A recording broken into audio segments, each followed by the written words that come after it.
Welcome to the podcast, Let the Prophet Speak. Today, we continue our study of the first book of Chronicles. We are about to study chapter 18.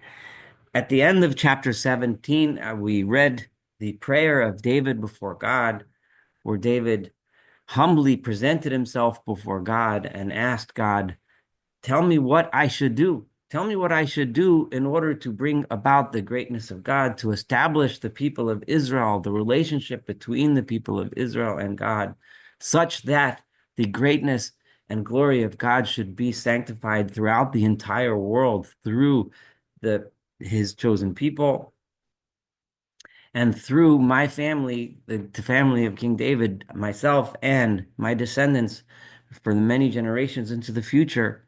What should I do? And we noted that God didn't answer him. So David immediately got down to business. And in chapter 18, we'll see God said, I do not want you to build my house. I do want it to be built in the future by your descendant. So David realized, and he said, okay, my job has been to conquer the land of Israel for the people of Israel so that we can set up the type of society which I just spoke about in my prayer to God, right? And it's my job to make that happen. I need to conquer our enemies. I need to accumulate the abilities and the resources in order to build the kind of temple that would be appropriate glory to God and to build the kind of society that will bring the glory of God throughout the world.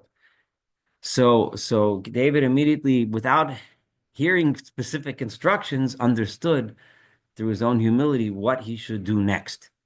These next several chapters are not super exciting in terms of profound thoughts and ideas and prayers, but they are important because remember, the purpose of the book of Chronicles was to inspire the people now at a completely different time in history, a time when they're not even being led by a descendant of the family of David. They may be hoping that that would happen, but a time when they need to reestablish themselves and rebuild the nation again in the second Commonwealth, in the time of the second temple, to rebuild the temple, to rebuild the people, to rebuild the nation, to bring the people back to the land, and so on and so forth. So telling these types of stories of David's career is important to inspire them. Remember the purpose of the book of Chronicles. And it was after that prayer. What did David do? What did David do? He immediately went, Vayach David et Plishtim vayachniim. This may be referring to what he had done prior, where he struck the Philistines and subdued them. And he took the city of Gat, which was one of the main capitals of the Philistines, and the surrounding towns that were part of the region of Gat. From the hands of the Philistines. He took charge of that very important Philistine city.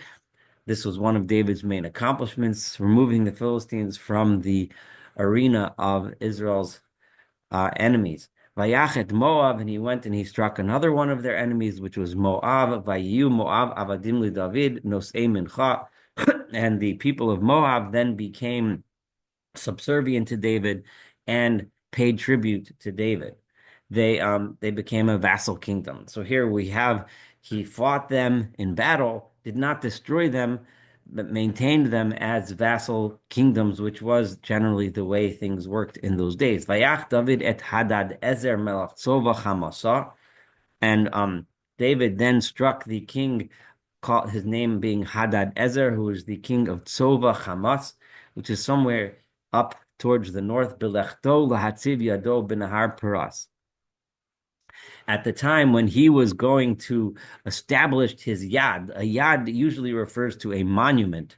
So he was going triumphantly to establish a monument near the Euphrates River, establishing himself as a great king, but David struck him down.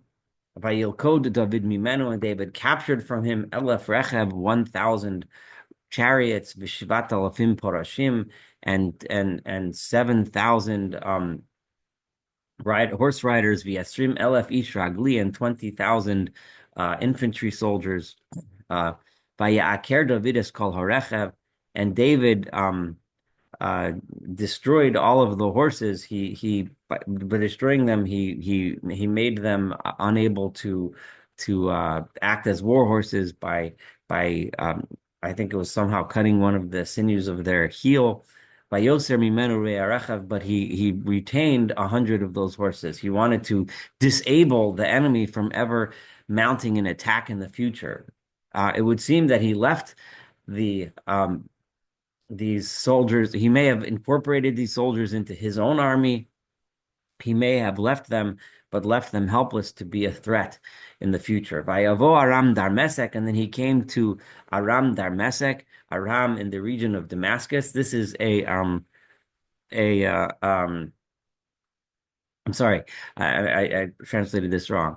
And the Aram Damasek, the people of Aram, which is generally associated with the area of Syria around the nation, around the area of Damascus, which is Damascus, Lazar Hadadezer Melech Sova. They came to help out Hadadezer, which was the king that David had just conquered. Vayach David Ba'aram, and David struck down in Aram, in that area, which is roughly correspondent to modern Syria. Esr Mushnayim Alathish, in the battles, he killed 22,000 of their soldiers.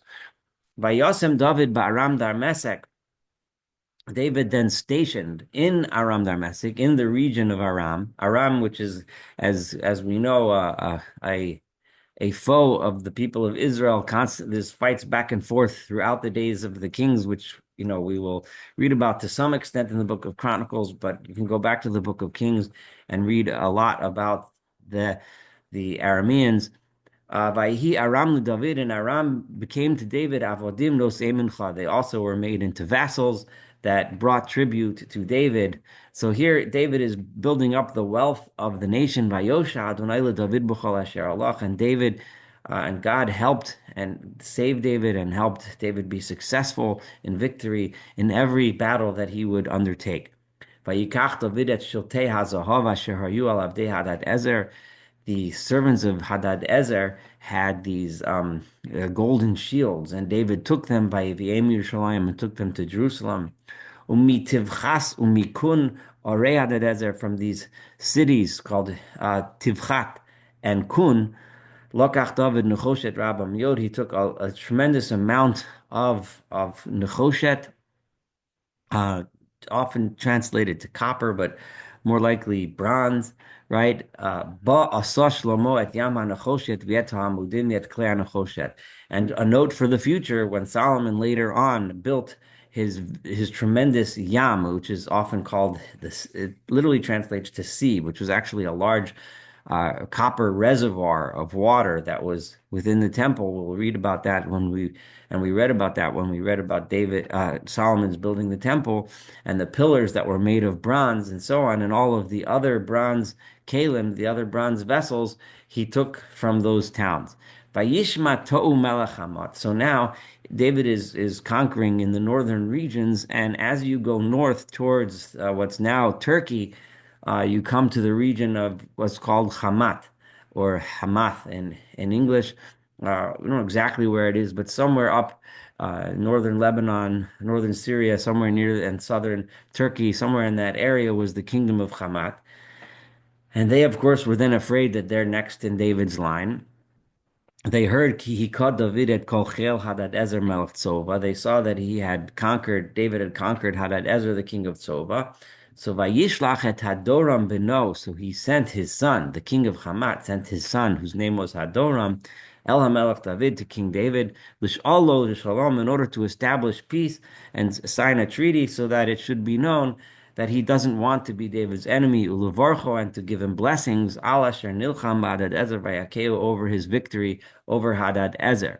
Ki'ish Milchamot To'u Hoya Hadadezer, because it was known that Hadadezer had been at war with To'u, right? To'u is again the name of the king of Hamat.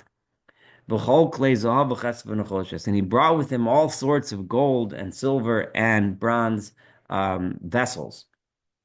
So you have here, he was an enemy. He was afraid he was going to be taken over, and the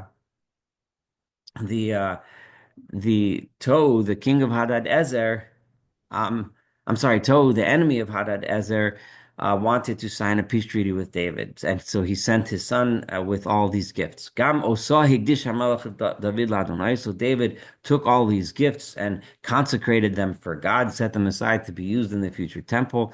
Im hakesef v'yizav, together with the silver and the gold, asher nasomi kol hagoyim me Edom umi Moab umi Ammon umi Plishtim umi Amalek. All of this, the goods, he put them together with the gold and silver that he had conquered from all these other nations, the Edomites, the Moabites, the Ammonites, the Philistines, the Amalekites, and so on. The Avshai ben Tzeruya hikoes Edom, and by the way, right, there were other wars. I just mentioned that he conquered all these other vessels from these other nations. So it mentions the wars against the other nations. Hikoes Edom begei Hamelach. Avshai, one of David's generals, struck the who was the brother of Yoav, who was his chief general, also a son of Tzeruiah. He struck the Edomites in the Valley of Salt, exactly where this is, not 100% clear. Shmona Asar Aleph, he struck down 1,800 people, probably, I'm wondering if that's somewhere near the Dead Sea, which, would certainly a valley somewhere around there called the Valley of Salt. Vayasem be'Edom nitzivim, and he established in Edom uh, fortresses like garrisons in order to enforce his rulership over the conquered nation of Edom. Vayuchol Edom avodim la David, and the entire Edom became vassals to David. Vayosha Adonai es David b'chol asher alach. Again, that same statement. God saved David in all of his campaigns that he took upon himself. Vayimloch David al Kol Yisrael, and David was the king over all of Israel, all 12 tribes. Vayhi oseh mishpat utzedakah l'chol amo, and he did justice and righteousness, proper justice for his entire nation. Now it's going to mention some of the chiefs that David had appointed over various jobs they had. Yoav ben Tzruya al Atzava. Yoav, the son of Tzruya, as we'd mentioned before, was the chief general. Yehoshaphat ben Achilud Maskir, the chief recorder that kept the records, was Yehoshaphat ben Achilud. V'Tzadok ben Achituv, Avimelech ben Evyatar. Those were the Kohanim, the priests in charge of the service before God. V'Shavsha sofer, and Shavsha was the sofer, was the scribe. Uvinayahu ben Yehoyada, and Binayahu, the son of Yehoyada, al hakreti v'hapleti. He was in charge of the kreti and the pleti. Exactly who this is somewhat obscure, but it's generally assumed some elite shock security detail. That's often called kreti. That's what it's assumed, and Binayahu being in charge of that elite groups of guards. Uvnei David harishonim liad hamelach. And David's sons were the ones that sat before him as his primary advisors. So this concludes chapter 18. We have David establishing not just being king over the people of Israel and solidifying that, but solidifying his place as a regional power, establishing vassal type relationships with the nations he conquered around him, and building up the wealth of the people of Israel in order to one day path on and bequeath that to his successor so that the temple can be built and Israel can be established as a major influential nation in the region and then in the world around. So here, that was chapter 18. We have David establishing his kingdom. Thank you so much for studying chapter 18 together of the first book of Chronicles. Looking forward to studying the entire book of Chronicles together. Have a wonderful day.